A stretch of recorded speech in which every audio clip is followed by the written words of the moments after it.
don't give up. You have to just weather the storm, understand what your corporate culture is and how you get things done in your organization.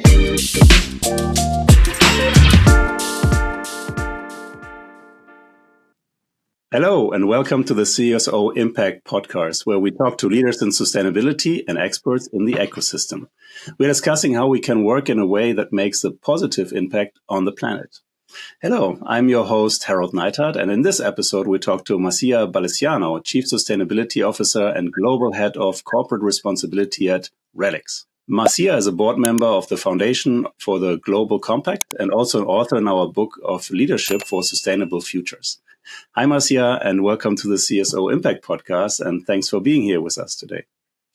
Thank you, Harald. It's a great pleasure. Now, let's spend a little bit of time about getting to know you and get the audience, learning about your roles and what you're up to.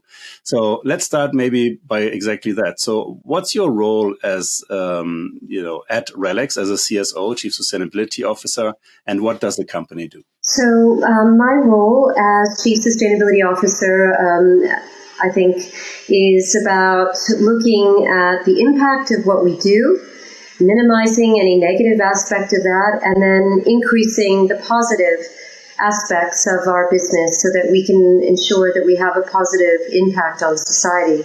In terms of the company, RELX, it is absolutely fascinating.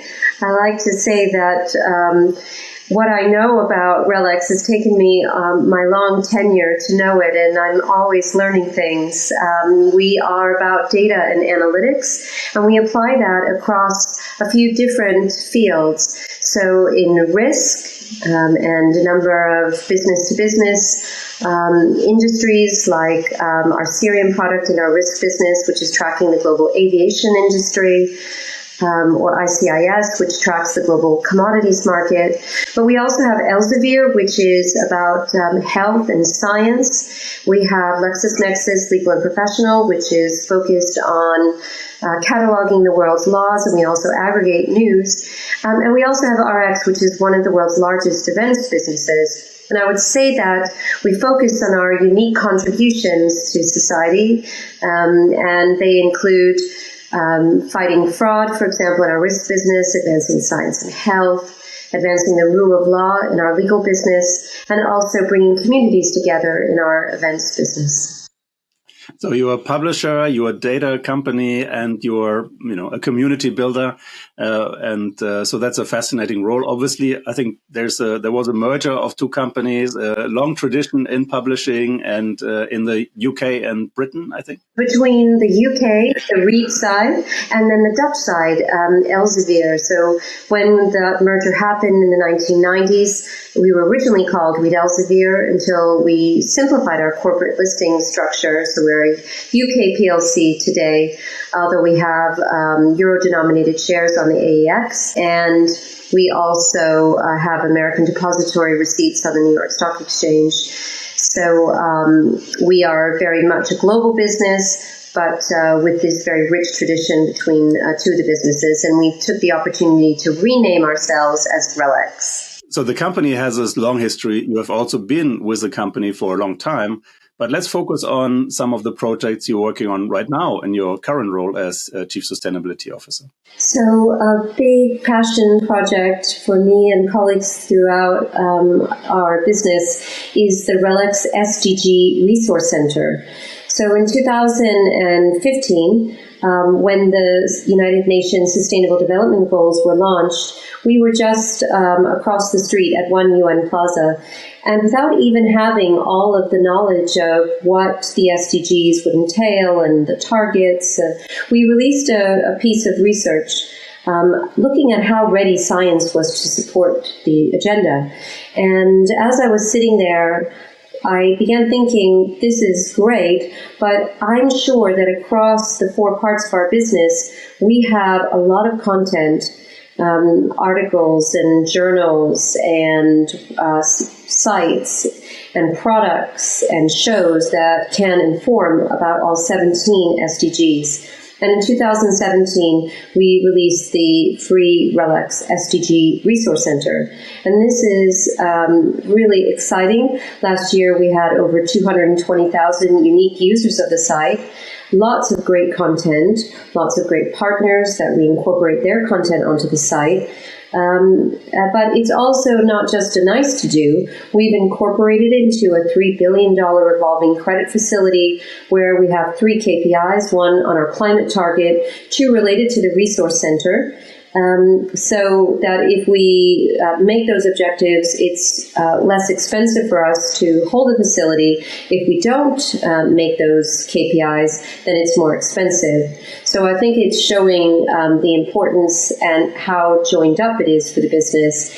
And by the way, we also have our 2 executive members of our board, our CEO and our CFO, and among their targets that they need to meet as part of their variable compensation, 2 of those relate to the resource center. So that's really fantastic. It's something cool. That I think certainly when we talked to the consortium of banks that went into the revolving credit facility, they understood that this is really at the sweet spot of what we do. That's fantastic. And I think, education, obviously, as we know, or learning and upskilling is a huge momentum and a big target for all of us to spread the word and get more people involved.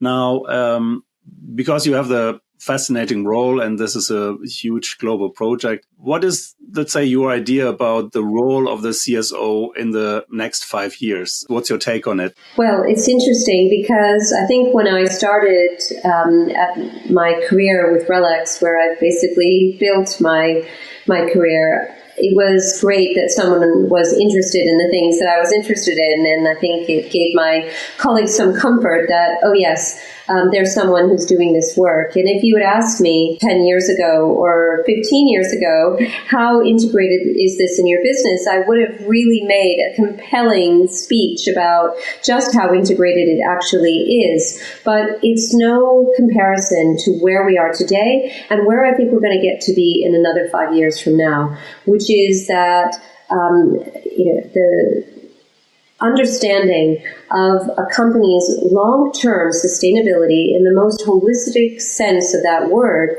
is about how this factors into all aspects of the business. So I see my team as a service provider to the different parts of the company. So before we were recording today, I was on a call with colleagues from Treasury and with Investor Relations on an investor call. So in addition to kind of the mainstream questions that we might be asked about how our business is developing, they also have questions around environmental, social governance, ESG, to understand the kind of full picture. So we are working today and will increasingly so over the next 5 years, sit alongside our colleagues in finance, in legal, in compliance, in communications, in the heart of the business, as we look at how do we do what we do and what is, as I was saying at the beginning, the impact of that.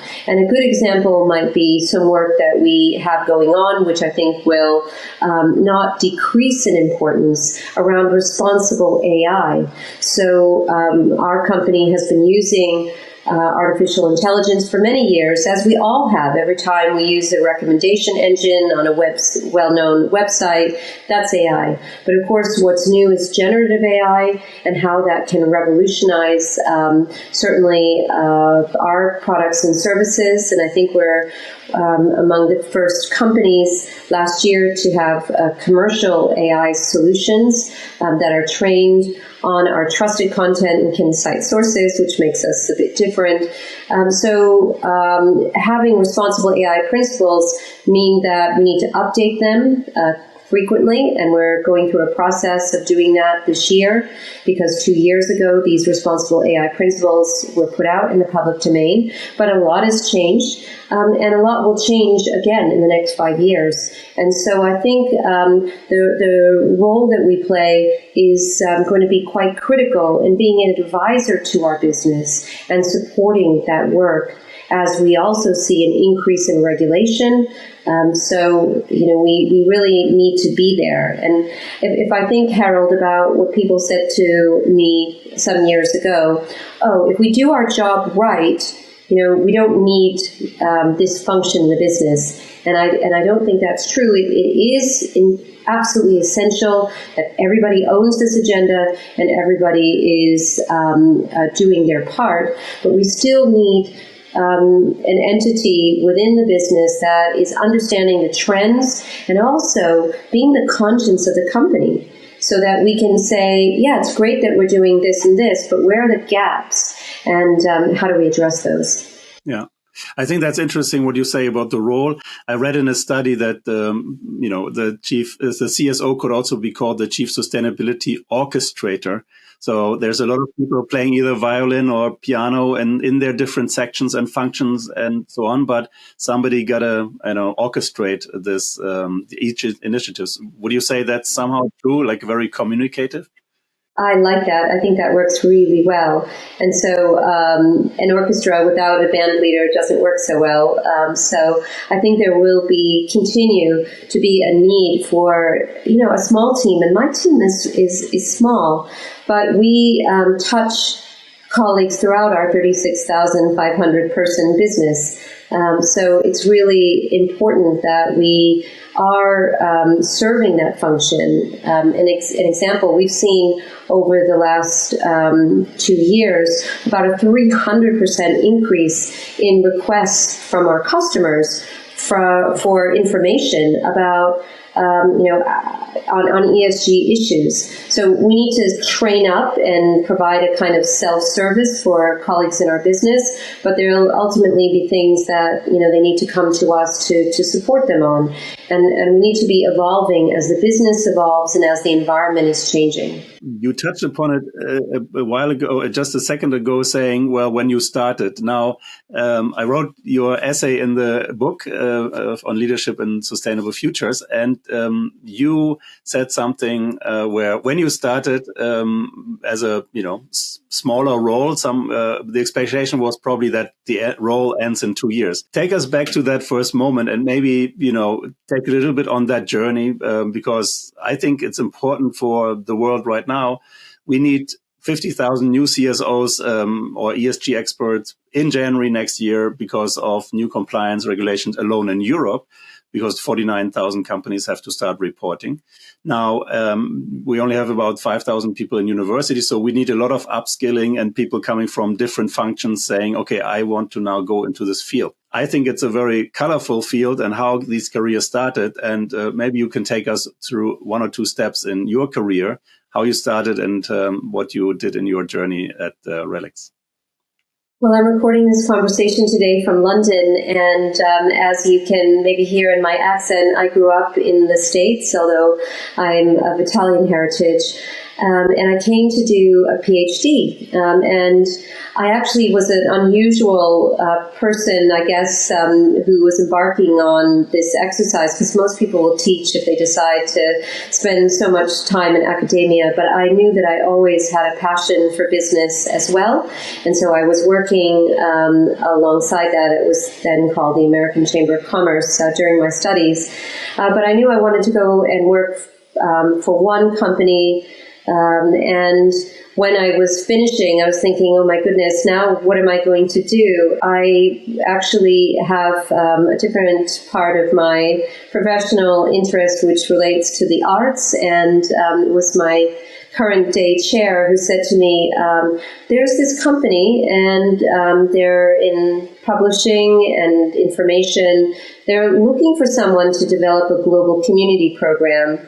Maybe you should have a conversation with them. And I had been, in my work for the Chamber, doing some work around what was then called CSR, corporate social responsibility. And I'm glad we don't use that term, although some people still do, because I think sometimes people, when they hear CSR, they think, that's philanthropy. And of course, philanthropy is a really important component of a company's license to operate in their communities, but it's only, as we know, one part of the story. But I came in, I met with our then CEO, a wonderful gentleman named Chris Van Davis, and we had a chat, and we thought that, maybe there was some meeting of the minds. And he did say to me, I think your job is probably going to be about 2 years, because it was very conscripted in terms of the realm of what I was going to be looking at. So he said, right, we just come out of this merger. I think we can pick up our heads and we can think about something called corporate culture, which I'm concerned about. And he had the foresight to realize that community engagement is one of the ways that you can engage your people. And actually, just yesterday, I was on our global RELX Cares call, listening to my colleagues, and I dropped the member of my team a note following who leads on this effort, saying it was so inspiring to hear from all of our colleagues. But that was my initial remit, is to do that. And I'm really proud of how our community program has developed. We have really high rates of engagement. I have anecdotal stories about, I remember a time when there was some restructuring in the business, and the colleague said, wow, well, the thing that's making me feel really good right now, while there's all this change going on, is that there's a constant with our CARES program. But it wasn't too long before I was in the role that there was paper kind of shuffling around with no one quite knowing the answers. How much sustainable paper? How did we monitor the chain of custody with the paper that we were buying? How did we ensure that we had an ethical supply chain? What was our carbon emissions, et cetera? And I didn't know the answer to those questions, and it seemed nobody else did either. So I kind of raised my hand and I said, I think this is all part of the same thing. So I want to change my title, which I've changed over the years. I'll answer to almost anything. I said, I'd like to take this on because I think this is all part of the same thing. And my colleagues were so glad that somebody, was going to pick up the threads of this. I haven't looked back. Fascinating. And it's been a lot of years, as you pointed out, since that those 2 years expired. And I sometimes see my former CEO, and I always remind him, remember you told me it was 2 years and I'm still there. Yeah. It's. I mean, that's how the best journey starts. If you just have a different expectation, and then the role, is getting bigger. Now, during this fascinating start, and then your journey, what are maybe some other big achievements or projects you touched upon during that time? There's a lot. In addition to the Resource Center, there are other things I'd like to highlight. And I guess leading on to, what advice I have, because that leads to the things that I'd like to highlight, it's don't give up. You have to just weather the storm, understand what your corporate culture is and how you get things done in your organization. And of course, we'd all like things to happen overnight, but it doesn't sometimes work like that. But you have to just, keep trying. So as an example, I'm really pleased that we have set a real internal carbon price. And when I first came back in 2019 from some really great meetings during UN General Assembly Week, where I felt quite inspired, and I came back and I said to my colleagues, right, we need to set this internal carbon price, because I think this will help to drive good practice in the business, and if they have to pay it, then they're going to be reducing, and it's going to send a good signal to the marketplace. And everybody said, whoa, we don't think it's not a good idea, but, how are we going to get there, and what should the price be, and how do we socialize that within the business? So I had to kind of moderate my expectation, but, stay on it and bring people along. And, luckily, again, I have wonderful colleagues in facilities and people throughout the business, our CFOs, and we were able to get that done. And so now, we have a scaling carbon price to $100 a ton at a minimum by 2030. We gauge what's happening in the market so that we can increase the expectation. And we started small, where we were subsidizing the price, but now, it's something that the businesses know and plan on. It's built into their cycle. So it's an example, I think, of bringing something into the business that you think is a good idea and playing that role. Another example would be on our inclusion goals. The story of having some type of central inclusion. I went to a meeting where it was supposed to be, the senior management conference, and there were some presentations about the business and how, well we were doing. That was great, and the direction of the share price, etc. And somebody raised their hand and asked a question about, when I look around this room, I see a lot of people that look like me, a white middle-aged male, and the senior leader who was giving the presentation, I think didn't quite know what to answer, and it created a really good opening. So I went to the senior leader and I said, I think we need to be doing something centrally, because there's a lot of good practice in the business, but it needs to be brought together. We need to set our aspiration, and it took a while. But again, one happy day, we introduced these 5-year inclusion goals that are running to 2025. We'll begin, over the course of this year into next year to think about, how they need to advance. But, these are things that I feel are important, again, to look at where we are, and good is always changing. Where good is today is not what good is going to be in the future, and we need to be responding to that. And that's, I think, the role of the CSO. Working in collaboration takes everybody to do this. I think that's fascinating also how you take on, let's say, new challenges and ideas. And I think what you said before, never give up. Is there, let's say, still either a tough nut to crack, or was there maybe a challenge that was remarkable that you still have to face in your career? Well, I think the challenge, somebody once said, is so you get it, you're passionate. What about if you have, as I've said, over 36,000 people in the company, that last new hire, do they get it? How do you make sure that this is something that people, even if they don't use the same language, they don't use the same terms, that they understand that this is part of the ethos of the company, and that's ongoing. And I think that one of the challenges that I hear across a range of issues, I just was attending in London a meeting of the people who lead our ERGs, so the employee resource groups, and they're really passionate and about the things that they're trying to lead on as it relates to inclusion and equity and diversity. But they sometimes run into a roadblock at the middle management layer.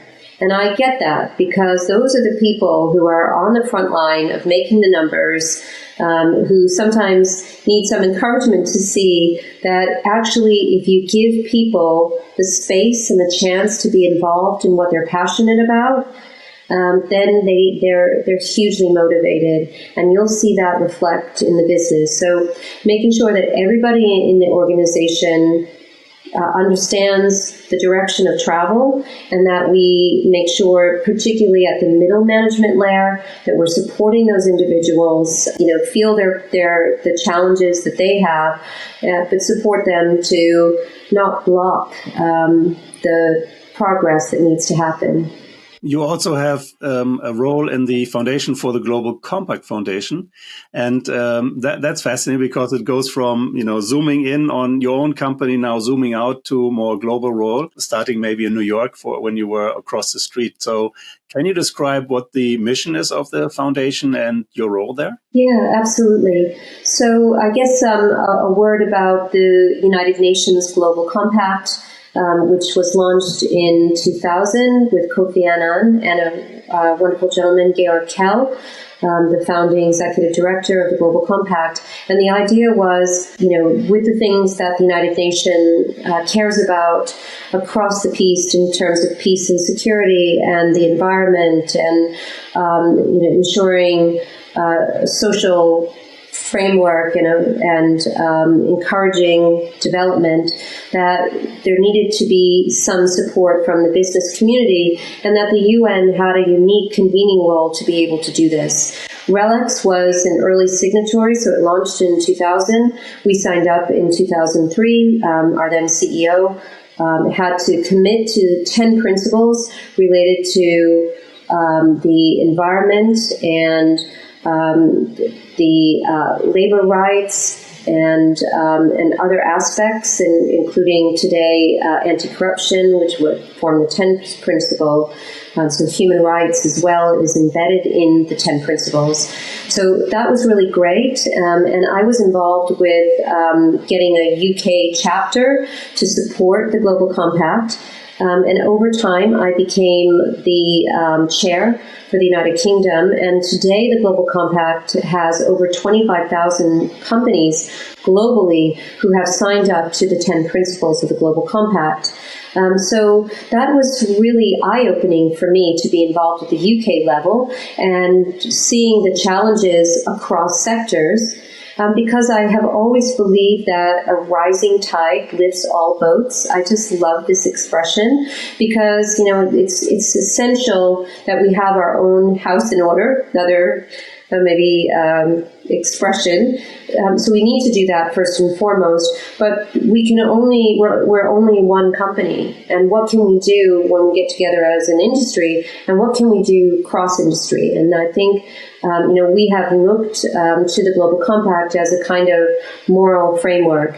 Now, I would have liked maybe to be in my role as chair, like a dictator, change the bylaws that we had so I could stay chair forever. But I could see that my term was going to be 3 years, and how could I play a leadership role beyond that, and I still serve on the advisory committee for the UK network of the Global Compact, but I sent a speculative message to the then chair, Sir Mark Moody-Stewart, of the Foundation for the Global Compact. So their mission is to be the fiduciary that underwrites this global initiative. When we as corporates pay our fees to the Global Compact, we can't do that to the United Nations. So we needed an entity that could receive those funds and to support the Global Compact financially. And so that is what we do.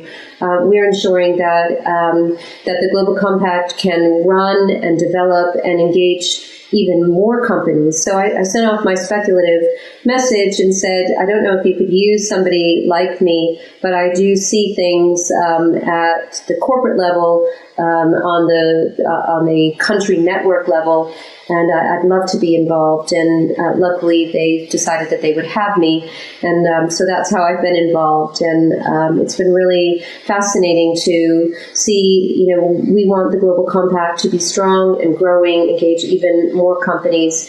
So I'm happy to play a small part in that.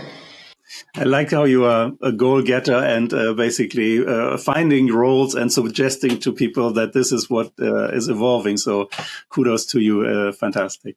The people who are involved in the companies when they become member of the UN Global Compact, are they CSOs? Is this the CEO driving it and then delegating it to the team? Who is sort of the one who is mainly the contact for these initiatives? Well, it varies. It absolutely needs, it has to be the chief executive or another member of the board, like the board chair, who has to make the commitment to sign up. And there are certain requirements, and the Global Compact is not afraid to delist companies if they don't meet those requirements. There's something called the Communication on Progress that has evolved.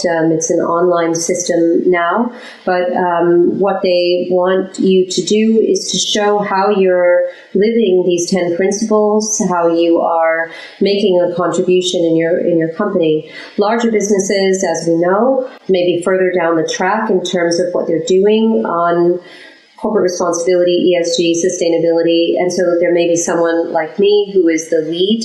Certainly within the UK network, that might be the case. But it might be for smaller companies. And of course, what's wonderful about the Global Compact is that there's a place for all size businesses. So SMEs are a strong strand.